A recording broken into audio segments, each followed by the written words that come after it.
nuestra ventana semanal a Eusko Ikaskuntza. Está por ahí Juan Aguirre. Hola Juan, ¿qué tal? Hola Xavier, buenos días. Y nos propones que hablemos de uno de los episodios de la Guerra Civil en Euskadi que se nombran mucho pero no ha sido muy conocido exactamente cómo ocurrió, ¿verdad? Sí, ahora que acabamos de ir una cuña sobre el bombardeo de Durango, ¿verdad? Sí. Es un episodio del que vamos a hablar hoy, coetáneo del bombardeo de Durango, pero mucho menos conocido y sin embargo, como nos va a explicar nuestro invitado, un episodio básico y elemental para entender lo sucedido hace 71 años en suelo vasco, ¿no? Es la batalla del Soyube, una batalla que se prolongó durante un mes y medio, que hubo millares de víctimas y que creo que merece la pena conocer a través de Francisco Manuel Vargas Alonso, que es quien ha escrito el libro Bermeo y la Guerra Civil, la batalla del Soyube, publicado por Eusko Ikaskuntza y el Ayuntamiento de Bermeo.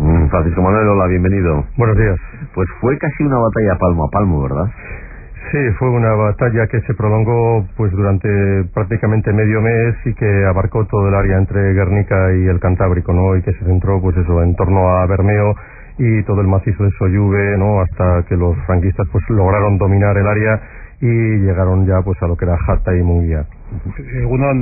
Francisco. Buenos días. Oye, ¿cómo se puede analizar? O sea, esto sucede a partir de la caída de bombardeo de Guernica, evidentemente, ¿verdad? Y aquí se estabiliza el frente. ¿Y cuál es la pieza fundamental que cae con Bermeo en esta batalla del Soyube? Explícanos un poco en términos así, para que lo entendamos. ¿Qué significó aquella batalla, no, en el conjunto de la guerra? Sí, fue una batalla que fue un suceso de capital importancia en el sentido que contribuyó a que se prolongase la resistencia de Bilbao durante un mayor periodo de tiempo, como mínimo mes y medio. Los franquistas habían iniciado la ofensiva sobre Vizcaya el 31 de marzo, hay una primera fase que dura hasta el 15 de abril que les da el dominio de lo que es la divisoria cantábrica, ¿no? Los puertos de Barazas, Rima y Urquiola, y al reanudar la ofensiva el 20 de abril consiguieron hundir todo el frente entre Vizcaya y Guipúzcoa. Prácticamente el 24 de abril la línea vasca se había hundido, el 26 se produce el bombardeo de Guernica en medio de la retirada general del ejército vasco, y en ese momento en el que los mandos militares le dicen al Lehendakari que Bilbao va a caer en apenas una semana, los gudaris y los milicianos pues se reorganizan en brigadas y divisiones, reciben algunos refuerzos, comienzan a contraatacar y en ese contexto se da lo que es la batalla del Soyube, ¿no? Se consigue detener el avance de las fuerzas de Franco sobre Bilbao. Pero era una batalla muy desigual, ¿no? Entre dos ejércitos muy desiguales. Sí, realmente fue así. En número de efectivos no existía una gran diferencia, pero en armamento pesado la diferencia resultaba abismal, ¿no? El bando vasco en todo lo que era el frente pues apenas disponía de un centenar de piezas de artillería, la mayoría de calibres y modelos muy diferentes, muchas viejas o descuidadas. Había modelos como las piezas inglesas Armstrong, de los cuales apenas había munición y eran peligrosas porque reventaban, causando bajas entre el personal. Las piezas japonesas de 75 milímetros de principios del siglo XX pues eran prácticamente ineficaces y los propios gudaris las denominaban mataperros porque no esperaban absolutamente nada de ellas.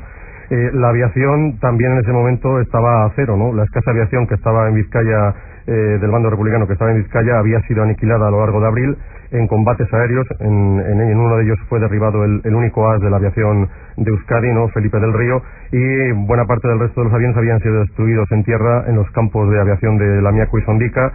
Y bueno, en el mejor momento toda la aviación republicana en el Cantábrico apenas tuvo medio centenar de aviones y eran tan anticuados y dispares que los llamaban a sí mismos el circo Corone. En cambio los franquistas disponían de 200 piezas de artillería. Muchas podían ser antiguas, pero realmente contaban con repuestos, con personal italiano y alemán.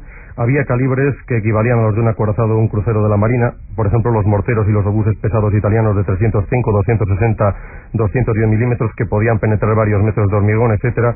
Bueno, alguna de estas piezas disparó en junio sobre Bilbao y de un solo disparo derribó una casa entera. Yeah. Los alemanes trajeron también, por ejemplo, el famoso cañón del 8,8 que se hizo tan famoso en la Segunda Guerra Mundial y que diezmó muchas veces a los gudaris y milicianos. Sí, Francisco, y más citados italianos. ¿Qué papel jugaron las tropas italianas que intervinieron también? Las tropas de Mussolini intervinieron en esta batalla, ¿verdad? Sí, tuvieron un papel protagonista, aunque yo creo que muy a su pesar, ¿no? En principio, Franco no quería utilizar tropas italianas en el frente terrestre, al menos en la zona de lucha más intensa. Sin embargo, la existencia de una brigada, ¿no? de mixta, bajo mando italiano, con tropas italianas y españolas, llamada Flechas Negras, mandada por el coronel Santo Piaccioni, con el derrumbamiento de lo que es el Frente Vasco a finales de abril, se vio obligada a avanzar bastante, consiguió entrar en Bermeo el 30 de abril y el 1 de mayo, cuando avanzaban sobre Soyube, se encontraron con el contraataque vasco. Concretamente, esta brigada pues la componían unos 2.100 combatientes italianos, unos 5.000 reclutas españoles, la mayor parte de Extremadura, también de La Rioja, y había también algún vasco. Y luego sí, un poco más tarde, para reforzar el frente franquista en el Soyube, entró una auténtica agrupación de fascistas italianos de camisas negras la 23 de marzo, mandada por el cónsul Francisci, que tenía más de 4.500 italianos. Pero lo fundamental es que la participación italiana en la campaña vasca, al menos en el plano terrestre, no fue muy prolongada. Fue en Solluz-Beata, hubo unas 500 bajas italianas con algo más de un centenar de muertos. Hay que sumar unas 500 bajas de reclutas españoles de flechas negras. La participación más destacada por parte de los italianos fue la artillería y la aviación, que eso fue lo que realmente descompensó la batalla. Como siempre pasa en las guerras, cuando alguien las pierde, sus actos quedan un poco tapados y silenciados. Sin embargo, ahí hubo actos heroicos que en el libro se rescatan, ¿no? Sí, bueno, realmente debo decir que no creo en el heroísmo como acto premeditado, ¿no? No creo que nadie... Te toca, efectivamente. La gente no es la búsqueda consciente de una medalla, es sencillamente tu propia vida, la de los compañeros, la de la gente, la población civil que estás defendiendo, ¿no? Y sí hubo casos de auténtico coraje, ¿no? Por ejemplo, el 7 de mayo, cuando un capitán y 6 gudaris pues se lanzaron sobre los carros de combate alemanes, y un sencillo joven de 18 años pues consiguió poner fuera de combate 2 de ellos, aunque le costó la vida. Yo he tratado de identificarlo, no estoy seguro de que sea exactamente él, pero bueno, por los datos que conseguí de edad, creo que es un tal José Rodríguez Martín, que era de 18 años, natural y residente de Galdacao. Y bueno, es triste, ¿no?, pensar que este joven, pues que hoy podría tener 90 años de haber formado una familia, pues cayó en una batalla desesperada. También citas, Francisco, el caso de un bermeano que después de luchar en Solluz, pues estas peripecias vitales que lleva la historia, acabó en Francia y finalmente murió en un campo de concentración nazi. Sí, efectivamente, se trató de Pedro Madariaga Ricalde. Hay identificados por lo menos aproximadamente medio centenar de naturales o residentes en Euskadi fallecidos en los campos de concentración nazis. Y este hombre, pues sabemos que fue trasladado por los nazis el 8 de noviembre del 1942 al campo de exterminio de Dachau y allí desapareció. Desde luego que la implicación del régimen franquista pues es clara, porque sabían claramente que había naturales de la península allí, se entendían, claro. Sí, efectivamente. Nos llama la atención que se recojan tantos detalles, o sea, que se pueda saber quizás el nombre de ese chaval de 18 años. ¿En qué fuentes se ha hurgado? Fundamentalmente pues en la documentación de archivo, ¿no? Por ejemplo, la del famoso archivo de Salamanca, ¿no?, en el que está buena parte de la documentación que el franquismo capturó, referida al ejército republicano en general y específicamente también al cuerpo de ejército de Euskadi o ejército vasco.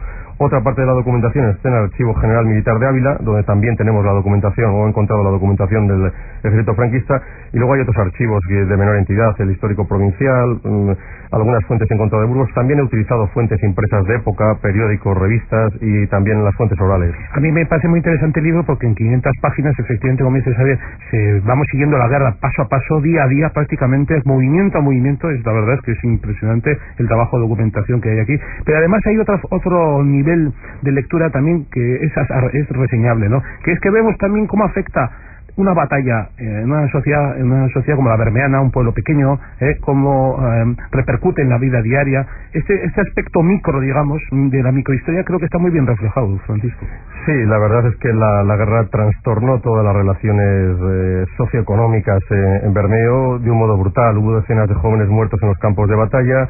Luego, con posterioridad, con el triunfo franquista, pues se suma todo lo que es la corte de represaliados, los paseados, los fusilados, las decenas de funcionarios que perdieron su puesto de trabajo, su pensión, por no ser adictos a lo que se llamó el movimiento nacional, por no hablar de los exiliados, que algunos de ellos nunca regresaron a Euskadi, y una sociedad que tuvo que amoldarse en definitiva a la realidad del franquismo, ¿no?, de un régimen totalitario y de una posterior dictadura, ¿no?, durante 40 años, es decir, un oír, ver y callar de la gran mayoría de la población. Hubo 5.000 bajas, más de 1.000 víctimas mortales, y muchos bajo la etiqueta de desaparecidos.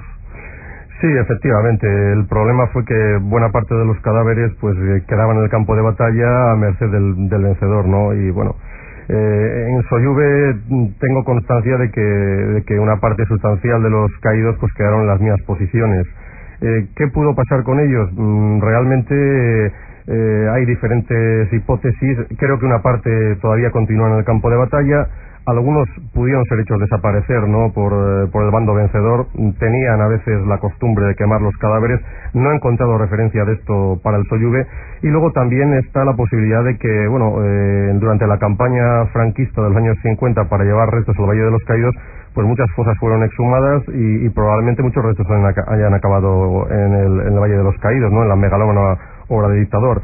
El tema es que la documentación sobre el envío de estos restos al Valle de los Caídos pues ahora cumple el 50 aniversario y con ello pues van a acabar lo que son las restricciones que existen para ver esa documentación y se va a poder conocer mucho mejor qué pasó con estos restos. Hace algunos meses tuvimos aquí a Paco Echeverría, médico forense reputado, porque está haciendo un trabajo aquí y en el extranjero por la recuperación y dignificación de las víctimas, y a mí me ha recordado un poco lo que comentas, ¿no? Que Sollube de alguna manera es un poco también un caso emblemático en este sentido, ¿no? Todos los muertos que están ahí esperando que alguien algún día recupere su memoria y su dignidad. Sí, pero la guerra civil, digamos que es la peor de las guerras, ¿no? El enemigo puede estar en tu propia casa de forma voluntaria o forzosa, no hay piedad si entendemos por tal el simple reconocimiento de la dignidad del otro como ser humano, ¿no? Del enemigo. Lo odias más que un enemigo que llegase prácticamente de otra galaxia, de otro planeta. Ese es el problema. En la guerra civil solo cuentas tus muertos, no los del otro, que en el fondo son también tuyos, ¿no?